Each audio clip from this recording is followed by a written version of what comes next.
When two coyotes attacked this cat, the family pit bull knew he had to intervene.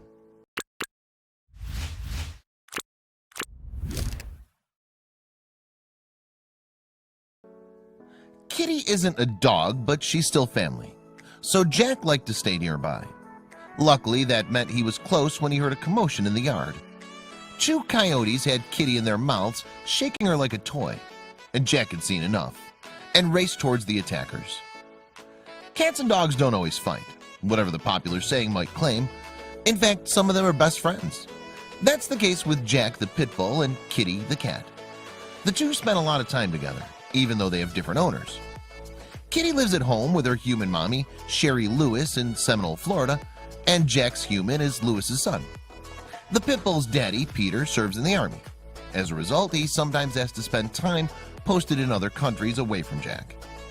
Consequently, Lewis looks after Jack in her son's absence, and his dog stays with her and Kitty. Despite their reputations as dangerous dogs, research indicates pit bulls are no more violent than other dog breeds. Jack certainly shows his loving nature around Kitty. He probably feels like he's the caretaker, Lewis said of Jack and Kitty's relationship.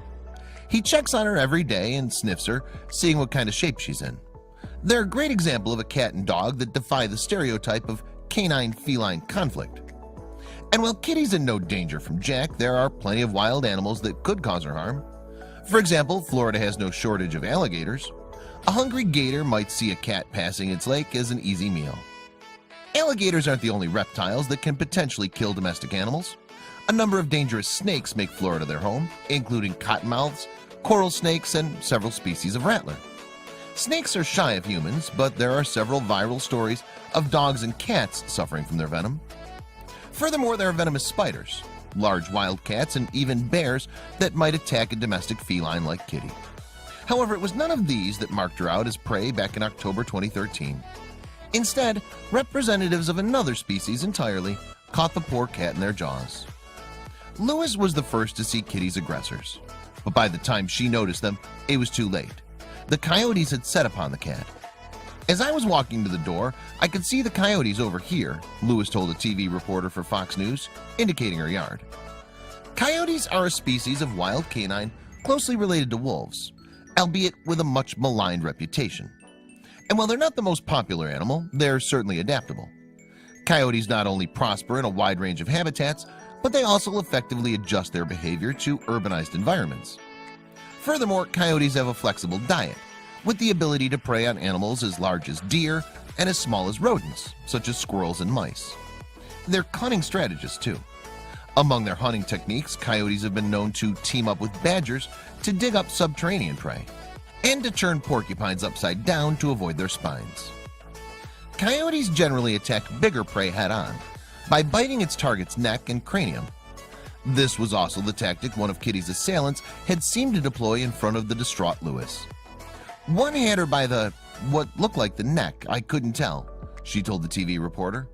The other one had her by the tail or the back foot, Lewis continued. She described the predators as shaking Kitty violently. Coyotes are intelligent hunters, but there was one member of the family that the coyotes hadn't counted on: Kitty's big brother, Jack. Seldom far from his beloved Kitty, Jack noticed the commotion and raced to her defense. His reaction was as much a shock to Lewis as it was to the coyotes. She said, "I didn't know Jack could run that fast." Lewis recalled how Jack was on the coyotes with such alacrity that the alarmed animals dropped Kitty. Jack subsequently fought them off, and Lewis ran to the cat's aid. Unfortunately, the attack had taken its toll on Kitty, and the coyotes had wounded her.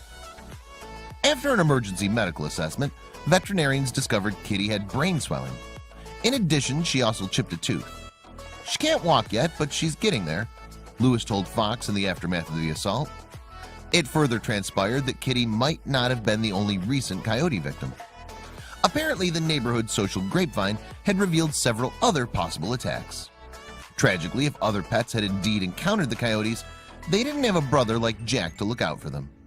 As a result, their encounters were likely fatal if the rumors were true. Maybe another cat came up missing, and then somebody's little dog came up missing, Lewis recounted. When the coyotes fled from Jack, they retreated into some mangroves near Lewis's property. With this in mind, she contacted a trapper to locate them. The trapper set up some equipment in the mangroves and the surrounding area in an effort to catch Kitty's attackers. But Jack remained alert and by his sister's side, just in case the crafty coyotes returned. Nonetheless, Lewis maintained that despite Jack's reaction to the coyotes, he was a friendly dog. "He likes other dogs," Lewis said of Jack. "He wouldn't have done that if there were dogs out there." She also applauded the heroic hound's dedication to family. "He saved the kitty's life, and he just shows how good dogs can be. Jack's a hero."